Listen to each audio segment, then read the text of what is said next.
Olá, boa noite. Estamos ao vivo. Essa é mais uma transmissão do canal IP de Vila Nova, da Igreja Presbiteriana de Vila Nova, aqui em Goiânia. Eu sou o pastor Hélio e quero desejar a você as boas-vindas ao canal para que possamos passar aqui alguns minutos meditando sobre a palavra de Deus e também sobre a história da igreja.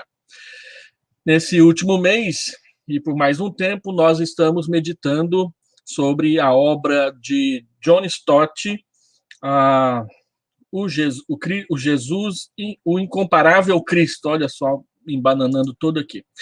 É um livro publicado há um tempo atrás que trata a respeito da cristologia, de quem é Jesus, o Jesus de Nazaré, que também é Jesus Cristo, o Messias enviado por Deus.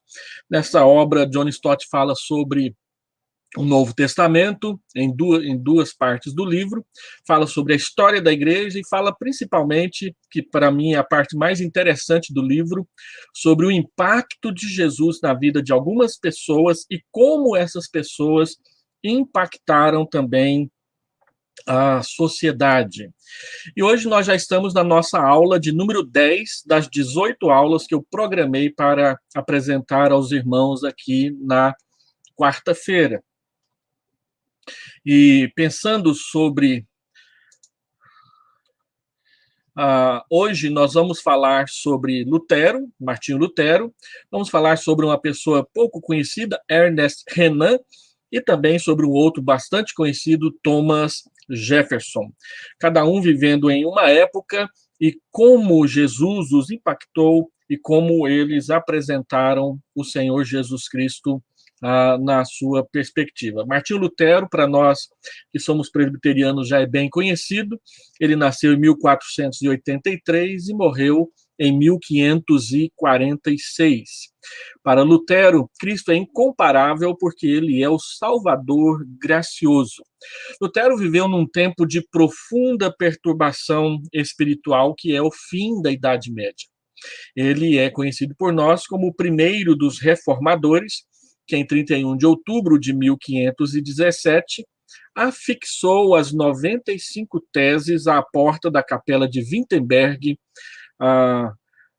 convidando pessoas para um debate sobre as indulgências, que eram documentos assinados pelo Papa, concedendo perdão a pessoas que saíam do purgatório mediante o pagamento de uma oferta à Igreja Católica Romana, que naquela época, não é coincidentemente, estava construindo a Catedral de Roma, do Vaticano.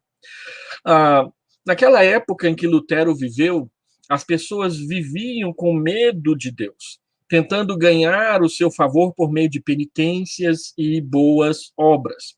Na cabeça do europeu daquela época e dos cristãos daquela época, o julgamento divino recebia muito mais atenção do que a sua graça.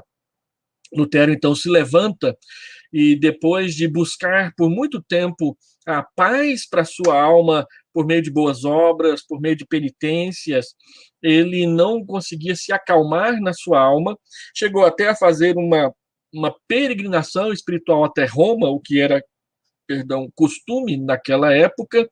Ao chegar em Roma, ficou desiludido com a igreja, convencido de que a igreja havia perdido as chaves do reino de Deus e navegava perdida no oceano de muitos ensinamentos que não refletiam de fato quem Deus era e o seu ensino. Lutero, então, a partir de 1512, ele passou a lecionar teologia no seminário de Wittenberg, na Alemanha, e ele ainda estava na sua peregrinação espiritual. Para ele, Cristo era raivoso, não amigo. Cristo era perigoso, não misericordioso. Ele era o seu juiz, não o seu salvador. Tentando resolver essas questões internas da sua alma, Lutero passou, então, a expor as escrituras sagradas, tentando acalmar o seu espírito e a sua alma com respeito às suas dúvidas no que diz respeito ao seu relacionamento pessoal com Deus. Então, entre 1513 e 1515, Lutero ensinou salmos. E ele ficava intrigado com a frase do Salmo 31, versículo 1, quando Davi orava: livra-me com a tua justiça. E ele ficava questionando como a justiça de Deus pode nos livrar, se a justiça de Deus é o castigo sobre os nossos pecados. Depois ele passou a expor Romanos, ele o fez entre 1515 e 1516. E ele ficava intrigado com Romanos 1,17, que dizia que a justiça de Deus se revela no Evangelho de fé em fé. Como que a justiça de Deus é revelada no Evangelho se a justiça de Deus é castigo? Até que ele entendeu que essa justiça de Deus não era o castigo, mas era a redenção. Romanos, capítulo 3, versículo 21 até versículo 26, diz que Deus enviou Jesus Cristo para ser o justo e o justificador daquele que deposita a sua fé em Cristo. Ele então se questionava como pode a justiça de Deus trazer alegria, como está escrito nos Salmos, trazer a salvação, como está escrito nos Salmos, e como que a justiça de Deus se revela no Evangelho, se o Evangelho fala da graça de Deus. E ele então percebeu que é a justiça de Cristo que era imputada, que era colocada sobre nós. Não a nossa justiça, mas a justiça de Cristo que assume os nossos pecados e perdoa-nos, e nos perdoa de cada um deles na presença do nosso Deus. Pensando dessa forma, Lutero, então, escreveu. Olha o que ele disse, comentando o livro de Romanos. Dia e noite eu refletia, até que percebi a verdade de que a justiça de Deus é aquela justiça com que, pela graça e pura misericórdia, ele nos justifica pela fé. Dali em diante, senti-me renascido e senti ter passado por portas abertas para o paraíso. Toda a Escritura ganhou um novo significado, e enquanto antes a justiça de Deus me enchia de ódio, então tornou-se inefavelmente doce em maior amor. Essa passagem de Paulo, Romanos 1, 16 e 17, tornou-se para mim um portão para o céu. Então, observe que Lutero descobriu que a justiça da qual a Bíblia fala não é a justiça condenatória de Deus, a justiça que salva é a justiça de Cristo que é colocada sobre nós, que é colocada a favor de nós, que é colocada como nossa mediadora e nossa representante para nos perdoar e nos salvar de cada um e de todos os nossos pecados. Não é a nossa justiça que é a base da salvação, mas é a justiça do próprio Deus que vem até nós na pessoa do seu Filho Jesus Cristo. Então, Lutero mostra que Jesus é incomparável, porque ele apresenta a obra da nossa salvação. Lutero teve problemas com a lei a vida toda. Ele colocava o evangelho em contraposição com a lei.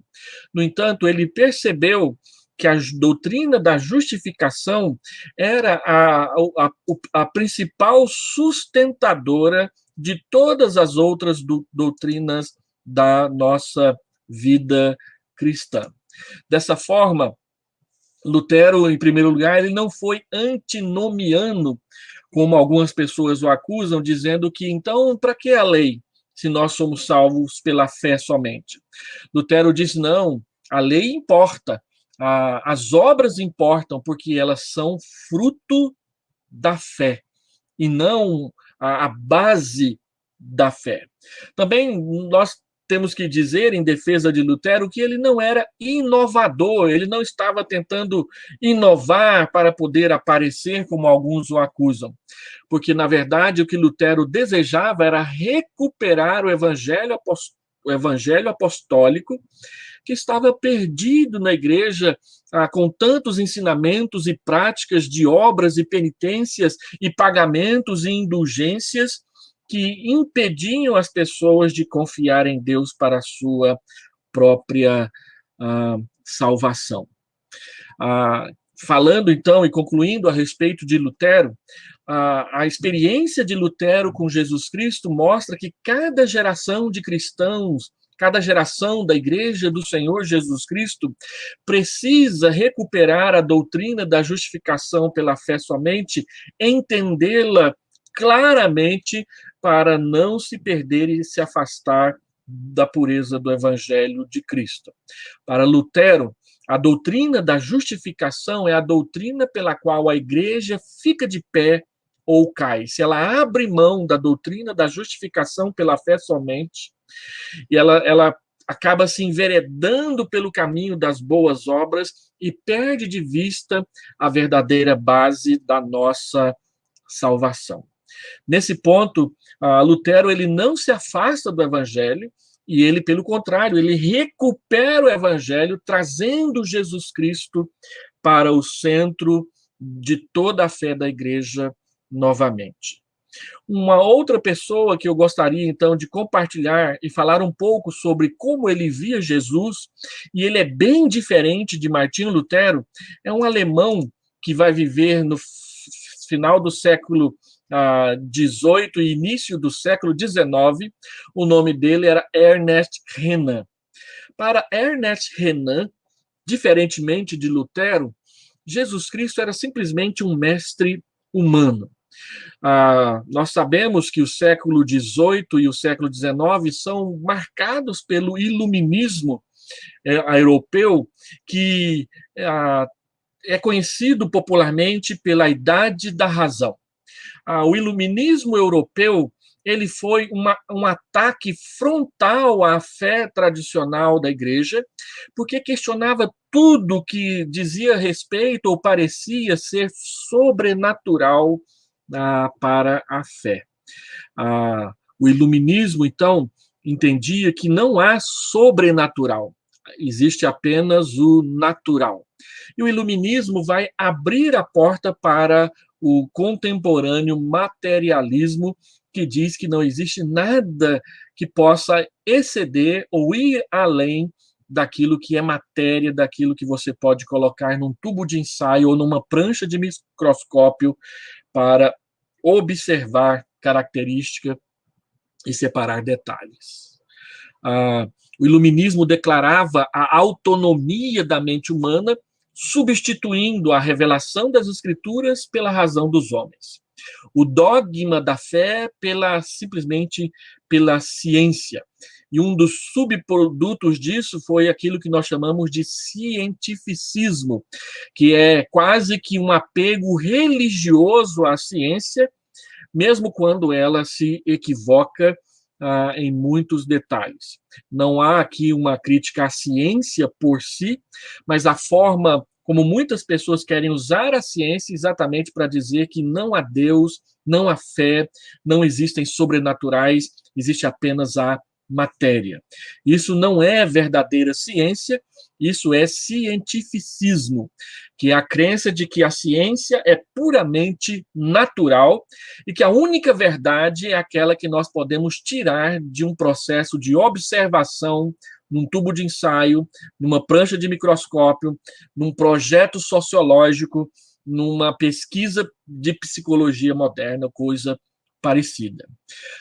O iluminismo europeu substituiu, então, o sobrenatural pelo natural. Todos aqueles que creem em milagres, no nascimento virginal de Jesus, na inspiração e na inerrância das Escrituras, são conhecidos em filosofia pela alcunha de sobrenaturalistas.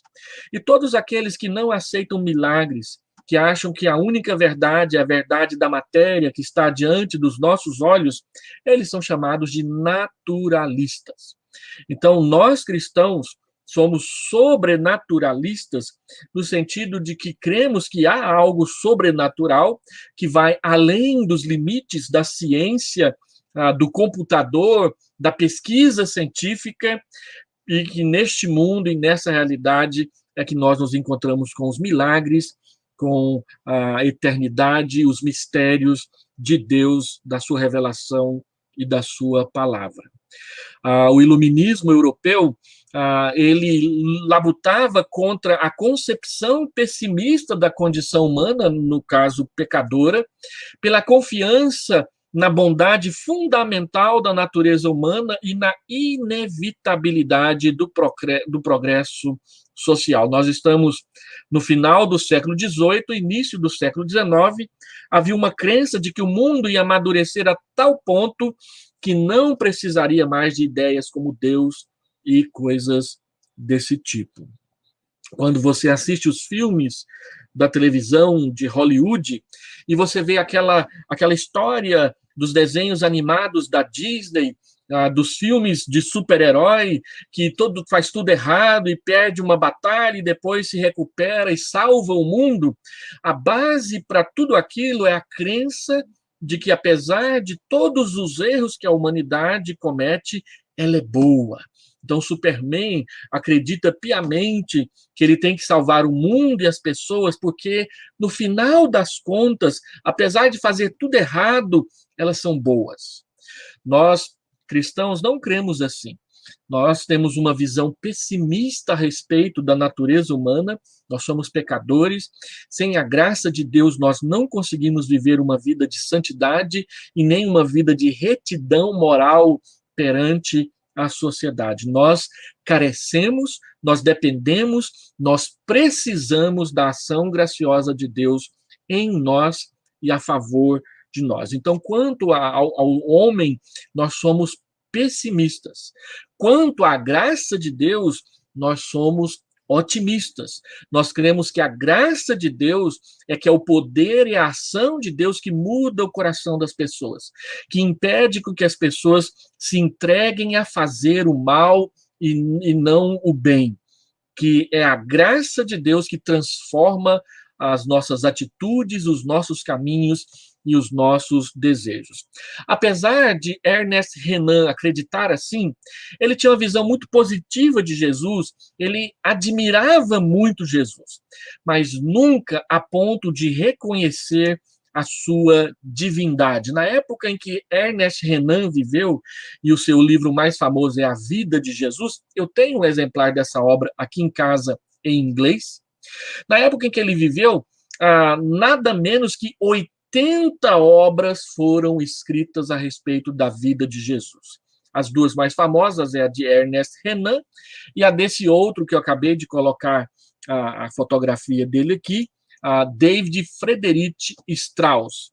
Strauss escreveu uma vida de Jesus de 1.480 páginas entre 1835 e 1836.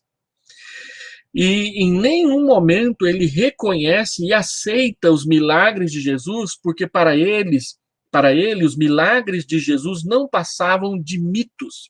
E as narrativas, especialmente das parábolas e dos milagres dos 4 evangelhos, eram notadamente lendárias, não verdadeiras.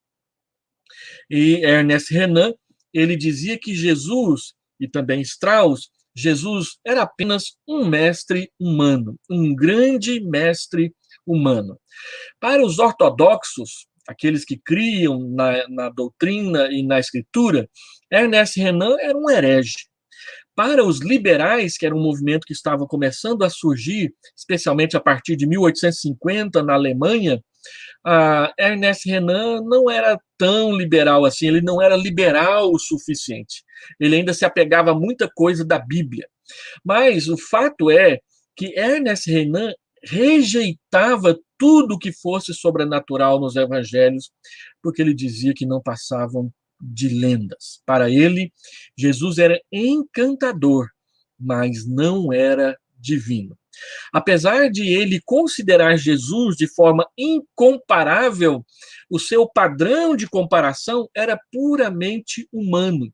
Jesus era apenas eticamente muito mais desenvolvido, ele estava à frente do seu tempo, mas de forma nenhuma ele estava disposto a reconhecer a divindade de Jesus. E nesse sentido, andando mais um século para frente, nós temos Thomas Jefferson. Thomas Jefferson é uma das grandes mentes do final do século XVIII e início do século XIX. Era um homem de uma capacidade excepcional. Era inventor, arquiteto, fazendeiro, filósofo, estadista, diplomata e o fundador da Universidade da Virgínia, nos Estados Unidos. Ele foi o principal arquiteto da Declaração da Independência dos Estados Unidos em 1776 e foi eleito como seu terceiro presidente, governando os Estados Unidos entre 1801 e 1809. A grande questão de Thomas Jefferson é que ele era um livre pensador e um deísta. Ele não cria no sobrenatural das Escrituras. Ele entendia que Deus havia criado todas as coisas, ele não duvidava da existência de Deus, ele cria em coisas sobrenaturais, mas ele não cria que Deus se relacionava pessoalmente com a humanidade. Aquela velha história do relógio, Deus é o relojoeiro, que deu corda no relógio e deixou o relógio funcionando até por si só ele parar de funcionar sem intervir em mais nada. Thomas Jefferson estava determinado a reconstruir um cristianismo sem dogmas, sem doutrinas que exigissem obediência. E ele estava determinado a inventar um Jesus sem milagres. Para ele, Jesus era apenas um homem bom, um grande mestre, muito inteligente, mas que não tinha feito milagre coisíssima nenhuma, tudo aquilo não passava de invenção dos apóstolos. Ele escreveu 2 obras a respeito de Jesus, e nas 2 obras ele não reconhece nenhum milagre de Jesus. A primeira é a Filosofia de Jesus de Nazaré, que ele escreveu no final do seu mandato como presidente dos Estados Unidos em 1804, em 2 noites, inclusive, lá na Casa Branca. E a segunda, que é essa que eu coloquei uma capa dela aqui, uma edição de luxo, que é a vida e a moral de Jesus de Nazaré.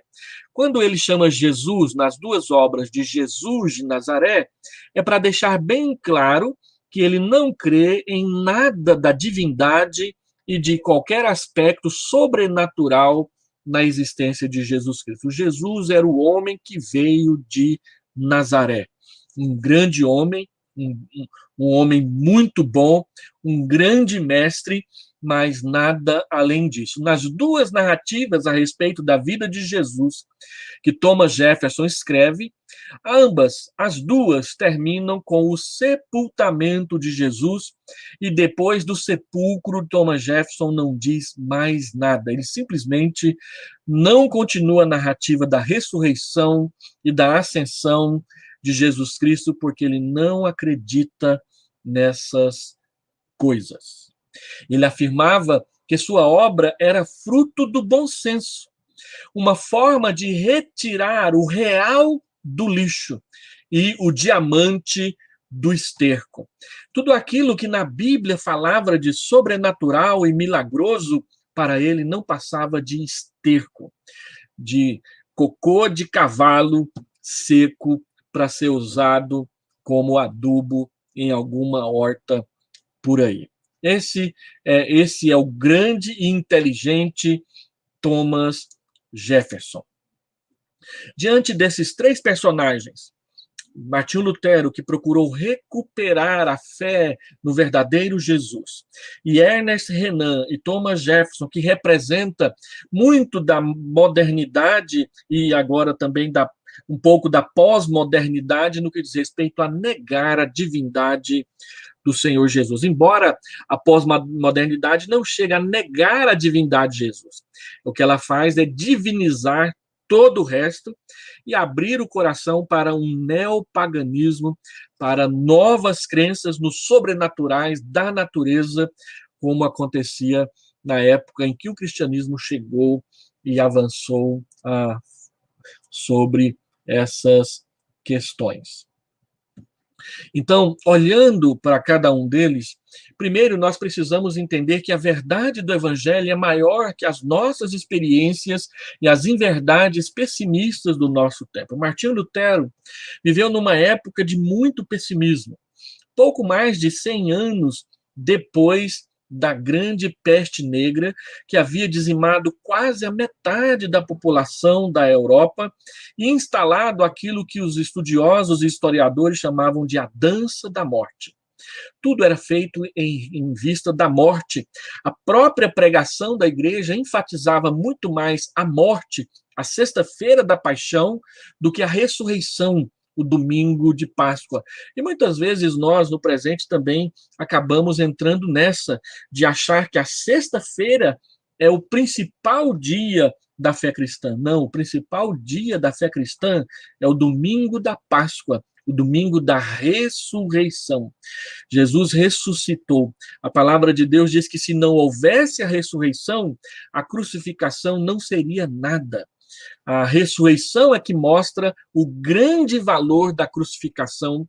Jesus se entregou à morte para ressurgir e, com ele, trazer à vida todos aqueles que nele creem por toda a eternidade. Então, Lutero nos ensina que viver num tempo de muito pessimismo não é desculpa e nem explicação para nós aceitarmos o que está diante dos nossos olhos. Nós precisamos nos voltar para a Escritura e deixar a Escritura dirigir as nossas vidas para nos encontrarmos com Deus e sermos conduzidos por Ele nos caminhos tortuosos que a vida tem diante de nós, mas que Ele seguramente nos levará até o final. Também nós precisamos aprender, quando olhamos para esses três personagens, especialmente os dois últimos, que o deísmo jamais conheceu o Evangelho. O deísmo inventou um Deus para si que não é o Deus revelado nas Escrituras, até porque ele precisou negar partes das Escrituras para poder se afirmar diante da opinião pública. Também nós precisamos entender que não podemos nos deixar levar pelo engano que parece o bom senso. Thomas Jefferson, que é reconhecido como uma das mentes mais brilhantes do seu tempo e do passado, ele não conseguiu perceber Jesus Cristo, o Senhor, o Deus que veio até nós e que ressuscitou ao terceiro dia. O bom senso, sem a verdade, é ilusão, é falácia, é falsa sabedoria. Nós precisamos nos apegar à revelação do Evangelho, que nos ensina quem é Jesus. Jesus é incomparável, não só por causa da sua vida moral e dos seus ensinamentos sociais. Ele é incomparável também por causa disso, mas principalmente porque ele veio ao mundo para salvar os pecadores, dos quais, diz o apóstolo Paulo, eu sou o principal.